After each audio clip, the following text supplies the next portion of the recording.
Radionovela presenta a Pepe Calvo en...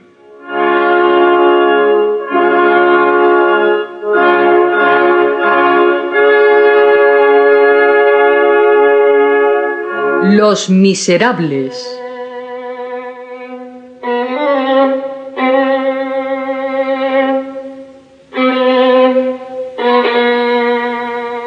Original de Víctor Hugo en adaptación de Alfredo Muñiz.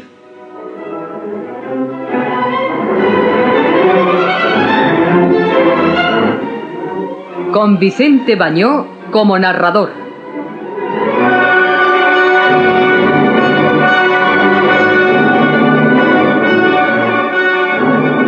Dirección Alfredo Muñiz.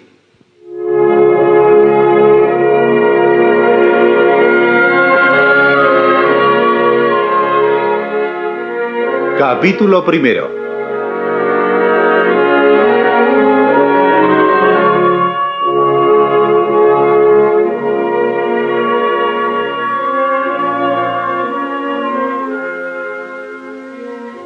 En 1815, Monseñor Carlos Francisco Myriel era obispo de Digne.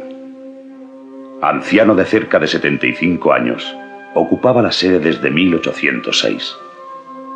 El hundimiento de la antigua sociedad francesa, la caída de su propia familia, los trágicos espectáculos del 93, hicieron germinar en su alma ideas de retiro y soledad.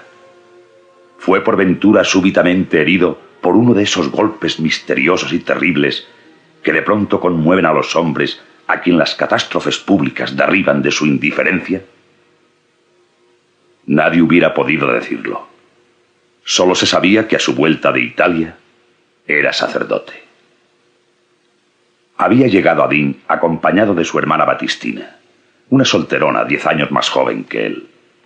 Su única servidumbre era una criada de la misma edad que la señorita Batistina, llamada Magliore. La señora Magliore, después de haber sido el ama del señor cura, tomaba ahora el doble título de doncella de la señorita y ama de llaves de su ilustrísima. A su llegada a Digne, instalaron a Monseñor Myriel en el palacio episcopal con todos los honores dispuestos por los decretos imperiales. El palacio se alzaba contiguo al hospital. Era un gran edificio de piedra edificado a últimos de siglo. Terminada la instalación, la población aguardó a ver cómo se conducía su obispo.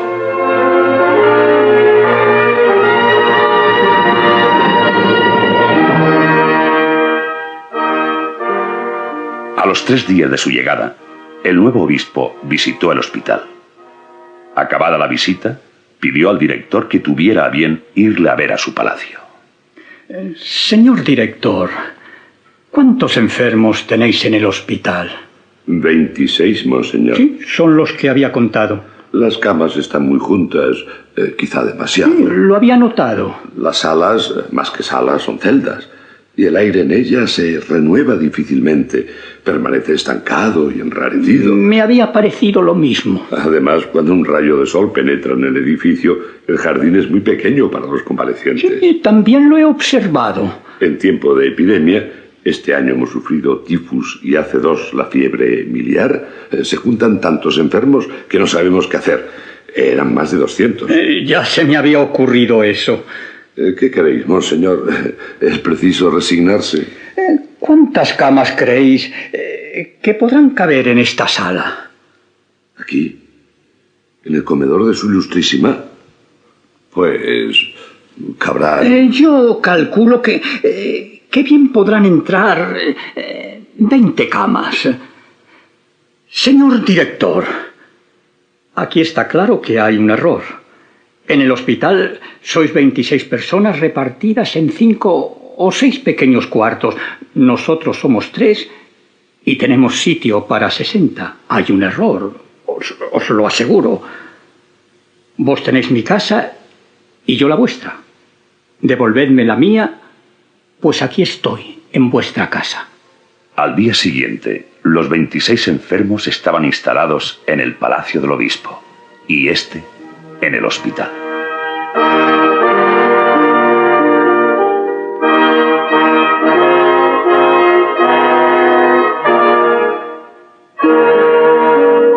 En sus viajes por la diócesis, Monseñor Myriel era indulgente, piadoso y predicaba menos que conversaba. Nunca iba a buscar argumentos muy lejos, ni a los modelos que solía citar. A los habitantes de una región les señalaba el ejemplo del vecino. En los lugares donde había poca caridad para los pobres, decía: ved a los de Briançon. Han otorgado a los pobres, a las viudas y los huérfanos, el derecho de segar sus campos 3 días antes que los de los demás. Les arreglan gratuitamente sus casas cuando amenazan ruina. Es aquel un lugar bendito de Dios. Durante todo un siglo no se ha cometido una muerte violenta. Hablaba así, grave y paternalmente. A falta de ejemplos, inventaba parábolas. Iba derecho al fin que se proponía, con pocas frases y muchas imágenes. Así era también la elocuencia de Jesús, convencida y convincente. Una vez pedía para los pobres en una de las tertulias de la ciudad. Allí se encontraba el marqués de Champtecier, viejo, rico y avaro. Señor marqués, cuánto me alegro de encontraros. Precisamente estaba pensando en vos. Os ruego que me deis alguna limosna. Ya sabéis que mantengo... Ilustrísima, lo siento mucho. Yo tengo mis pobres. ¿Ah, sí? Pues dádmelos también. Un día, en la catedral, predicó lo siguiente: queridos hermanos y amigos, hay en Francia 1.320.000 casas de campesinos que no tienen más que 3 huecos. 1.800.000 que solo tienen 2, la puerta y una ventana. 346.000 cabañas que solo tienen la puerta. Esto a consecuencia del impuesto de puertas y ventanas. Pensad lo que sufrirán. Dios dio el aire a los hombres. La ley se lo vende. No censuro la ley, pero bendigo a Dios. En el Isère, en el Var, en los Alpes, los aldeanos carecen hasta de carretilla y tienen que transportar los abonos a cuestas. Carecen de velas y quemanteras. En el Alto del Finado amasan pan para 6 meses y luego han de cortarlo a golpes de hacha, mojándolo durante 24 horas para poder comerlo. Hermanos míos, sed compasivos y ved cuánto padecen otros en derredor nuestro.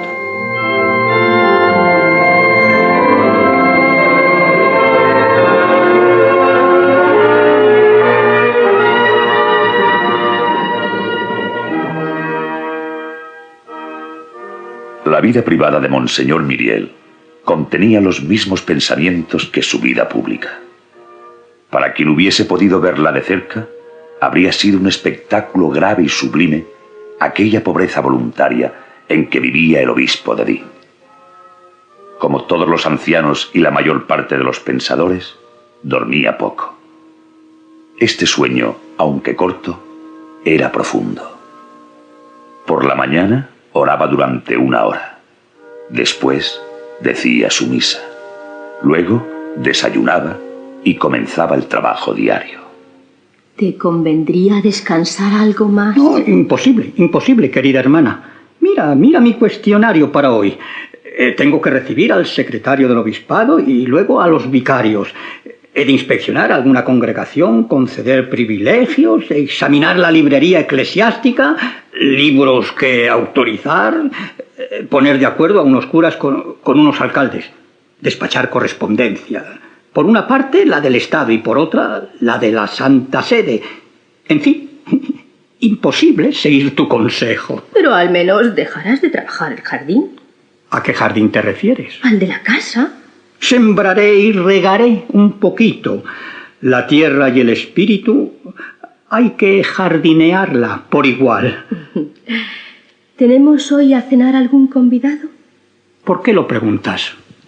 He visto a la señora Maggiore preparar una perdiz. Ya sabes que es el pretexto para una buena cena.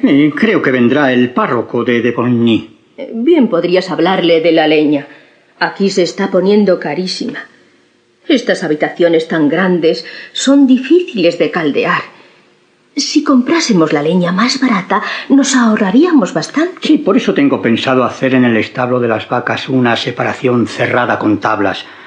Allí pasaremos las veladas en la época de los grandes fríos. Será mi salón de invierno.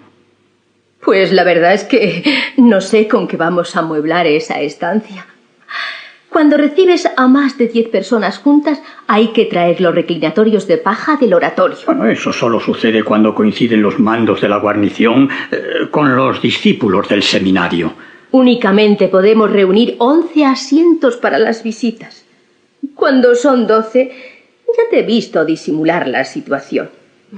Si es en invierno, quedándote de pie ante la chimenea. Y si es en verano, paseando por el jardín. Antes de ser hospital aquella casa, había sido locutorio del pueblo. Los cuartos estaban enlosados con baldosas encarnadas y delante de todas las camas había una esterilla de junco. La casa, cuidada por las dos mujeres, respiraba una exquisita limpieza. Era el único lujo que el obispo se permitía. Eso no les quita nada a los pobres. Menester es decir, sin embargo, que le quedaba de lo que en otro tiempo había poseído: 6 cubiertos de plata y un cucharón que la señora Maggiore miraba con cierta satisfacción relucir espléndidamente sobre el mantel de gruesa tela. Y como intentamos describir al obispo de Digne tal cual era, debemos añadir que más de una vez dijo: renunciaría difícilmente a comer con cubiertos que no fuesen de plata. También tenía 2 grandes candelabros de plata maciza que eran herencia de una tía suya. Aquellos candelabros sostenían 2 velas de cera. Cuando había convidados a cenar, la señora Maggiore encendía las 2 velas y ponía los candelabros en la mesa.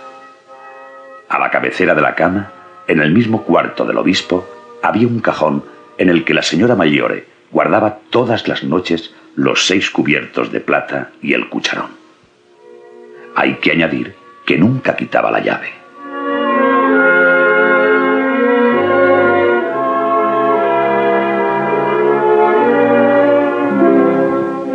Después de la destrucción de la banda de Gaspar Bés, que había infestado las gargantas de aquellos valles, uno de sus lugartenientes, llamado Cravat, se refugió en la montaña.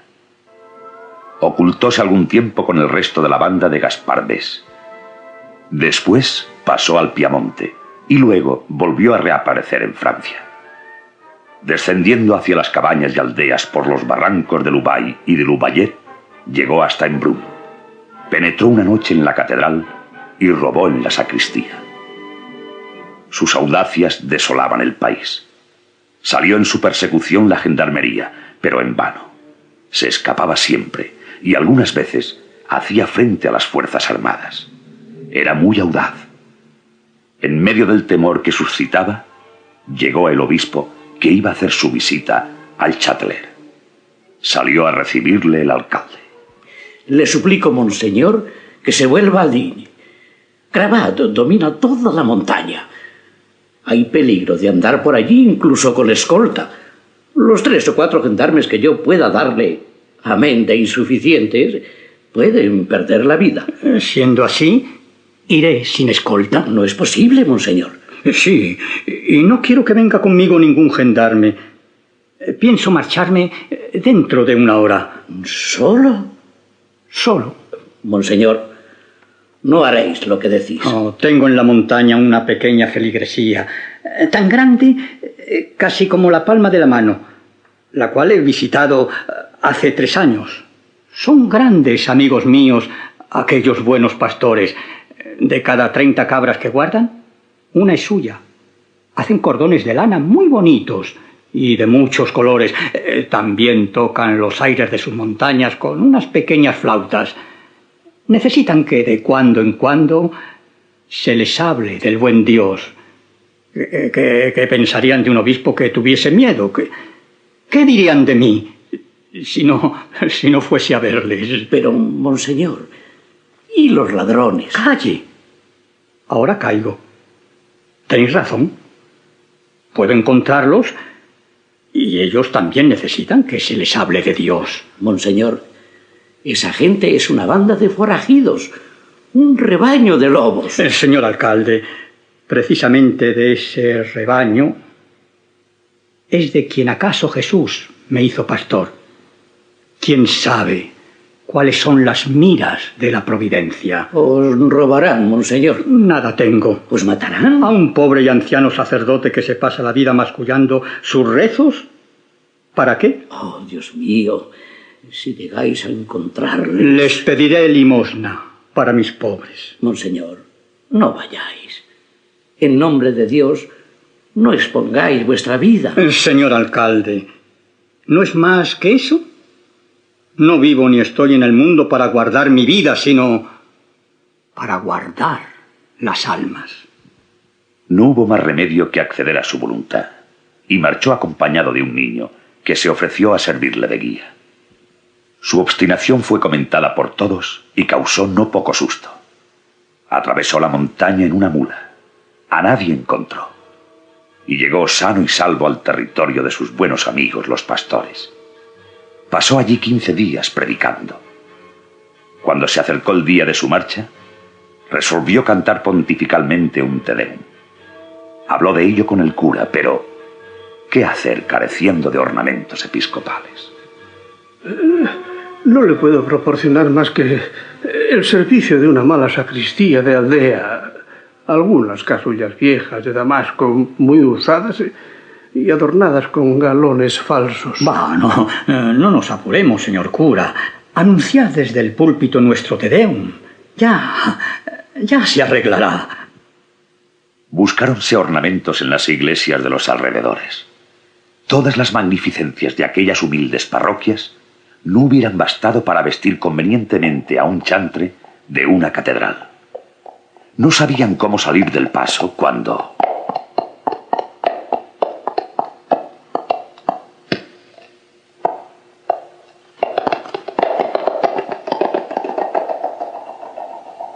Dos desconocidos habían dejado ante la casa del cura un gran cajón destinado al obispo. ¡Dios del cielo!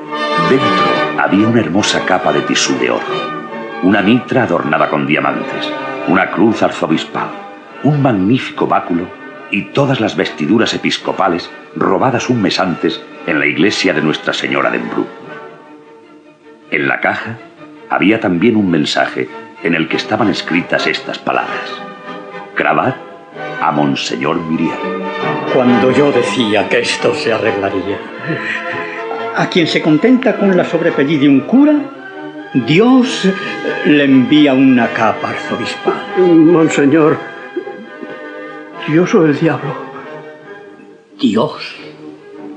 ¿Tenía o no tenía yo razón? El pobre sacerdote fue a las montañas con las manos vacías y vuelve con ellas llenas. Marché con mi esperanza puesta en Dios y vuelvo trayendo el tesoro de una catedral.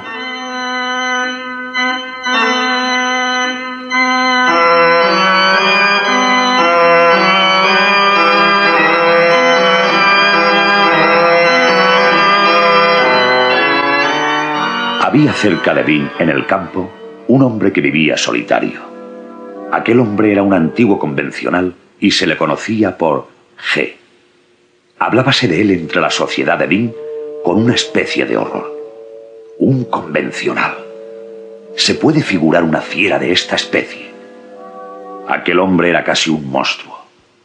No había votado la muerte del rey, pero casi. Por muy poco no era un regicida. Habitaba a 3/4 de hora de la ciudad, lejos de toda vivienda, separado de todo camino, en un retiro semisalvaje. A su alrededor No existían vecinos ni transeúntes. Desde que vivía en aquel valle, el sendero que a él conducía se había cubierto de hierba. Hablábase de aquel lugar como de la casa del verdugo.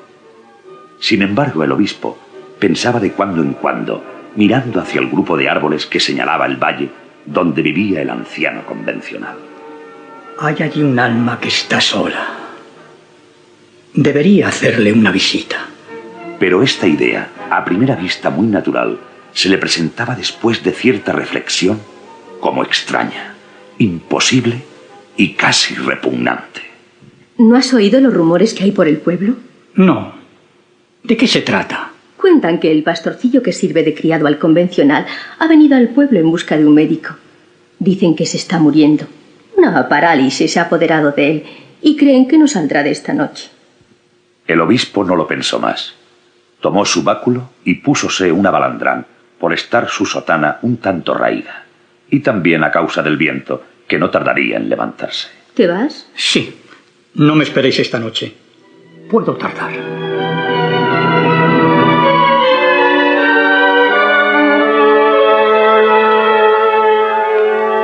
Era una casita pobre, pequeña y limpia, con un emparrado en la fachada.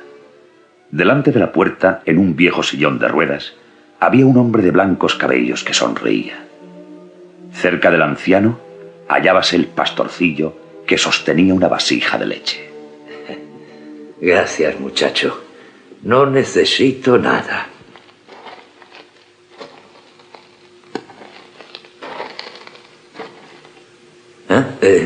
¿Quién se acerca? Desde que vivo aquí es la primera vez que entra una visita en mi casa. ¿Quién soy, señor? Me llamo Carlos Francisco Miriel. Miriel. He oído pronunciar ese nombre. ¿Sois vos ese a quien el pueblo llama Monseñor Bienvenido? Yo soy. En ese caso sois mi obispo. Un poco. Entrad, señor. No, celebro mucho ver que me han engañado. En verdad, no parece que estéis enfermo. No, señor, voy a curarme del todo. Moriré dentro de 3 horas. Soy un poco médico y sé cuándo se acerca la última hora. Ayer solo tenía los pies fríos. Hoy el frío ha subido hasta las rodillas.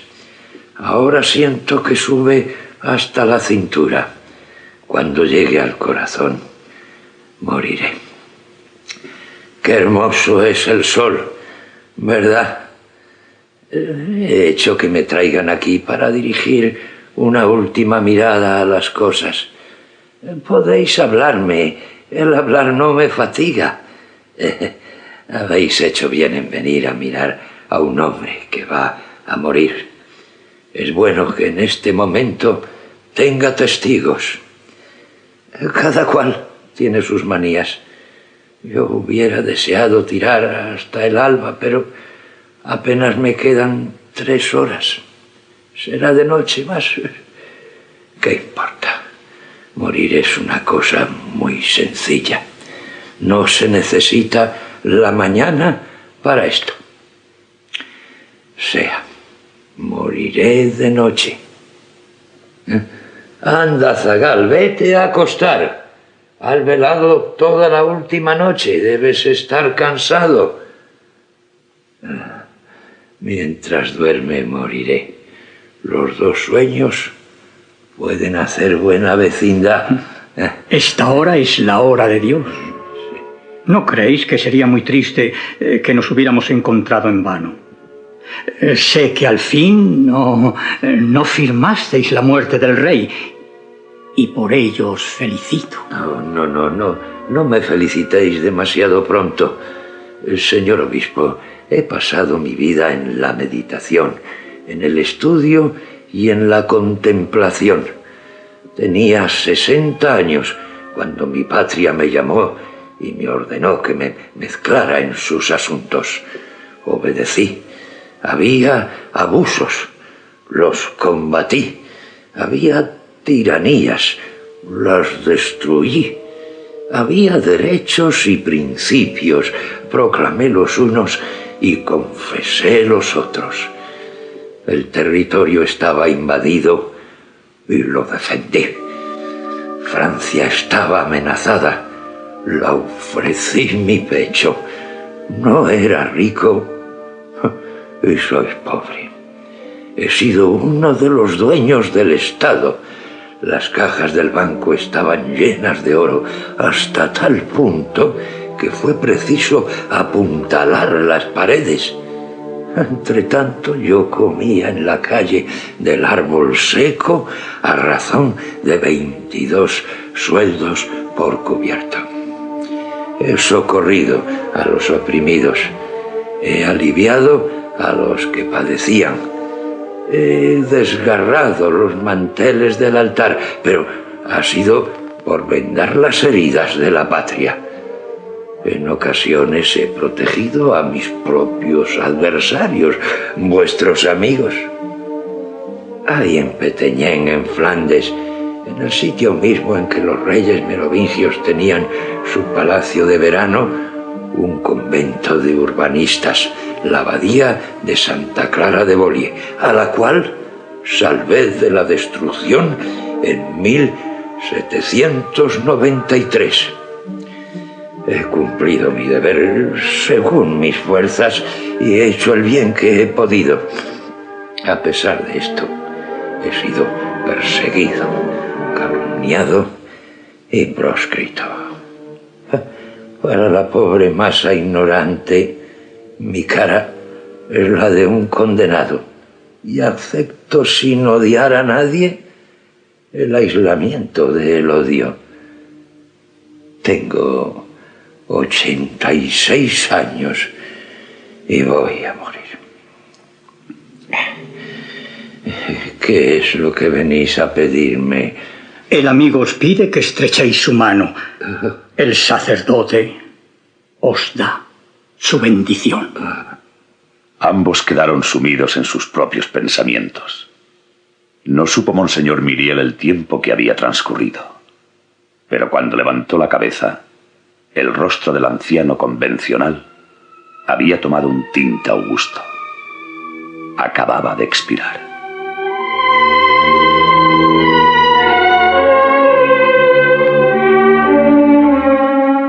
Han escuchado ustedes el capítulo primero de Los Miserables, de Víctor Hugo, en versión de Alfredo Muñiz. Ha sido interpretado con arreglo al siguiente reparto. El obispo Myriel, Emilio Menéndez. Batistina, María Abelenda. El alcalde, José García Molina. Marqués, José Santoncha. Cura, Antonio Moreno. El anciano, Carlos Alberti. Actuando como narrador, Vicente Bañó. Montaje musical, Francisco Medina. Efectos especiales, Bernardo Mingo y Ricardo Sanmartín. Control y registro de sonido, José Fernando González y Francisco García. Dirección y realización, Alfredo Muñiz.